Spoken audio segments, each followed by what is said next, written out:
Wow, what an honor. I feel like I should end it at the introduction.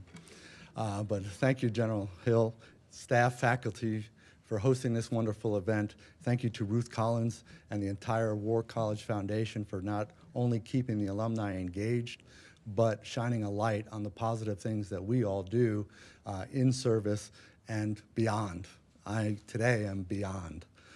So I have 5 minutes. I'm going to leave you with 2 thoughts. Number one, embrace the opportunity that's provided to you within this institution. I can't express to you what a life changer it was for me, and candidly, I didn't realize it while I was sitting in those seats. I came to the War College to hopefully propel my career afterwards, and it did, but I quickly learned otherwise. There's more to it. My very first assignment out of the War College was in Alaskan Command, which is a NORTHCOM NORAD mission. And second day on the job, I was at the front with the Air Commander for the US and the Canadian Air Commander, and joint bilateral staff behind me. And of course, before I can finish my coffee, in comes a Russian aircraft towards the neutral zone. And both the commanders look at me and say, "Kip, what do you think?" And what I was thinking was, I'm just a reservist, from Florida. You all are in the Air Force. Don't you know the answer to that question? But of course, that wouldn't have been appropriate. Instead, I fell back on what I learned in this institution, and I used my critical thinking skills. I had studied the NORAD Treaty and every DoD directive, Prime Minister directive, and I gave a clear, concise answer.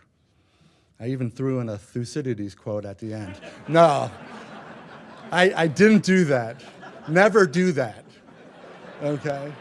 Never do that. But I realized at that moment that what I learned here wasn't the answer. It was the change to me. This institution made me a better officer. It made me a better person, a better civilian practitioner, a better father. It transcends everything that we do in our lives forever.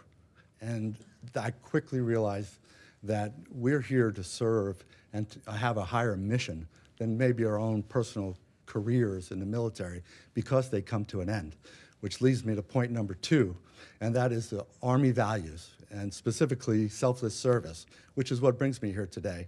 If you're sitting there, no matter what your organization or your nation, you are living your life, you've devoted it to service.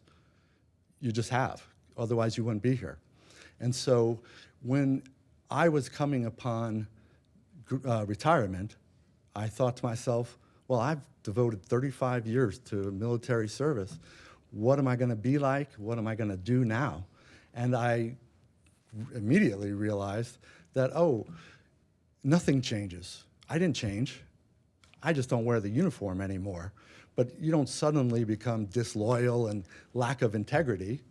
You, of course, continue to live by the values which you have established your entire adult lives. And selfless service is such an important one of those values. It's the one I rest my current life on, candidly. And so the idea that you're given this opportunity, you're given this experience, it's amazing, life-changing opportunity for you. Imagine if you go to impart that in the communities and charitable organizations, and for those who need maybe your knowledge and experience. It's an amazing feeling and the most gratifying part of my life, candidly. And so I impress upon you to continue your selfless service for the rest of your life. Find your passion, pursue it, and you will be definitely gratified. So with that, I can tell you I'll go home today. I was really impressed by this institution, the building, the facilities. I didn't know what to expect, but it far exceeded my expectations. But most important to me, I'll rest comfortably tonight knowing that the future of the force is in good hands with class of 2024, because you are the future of the force. Thank you.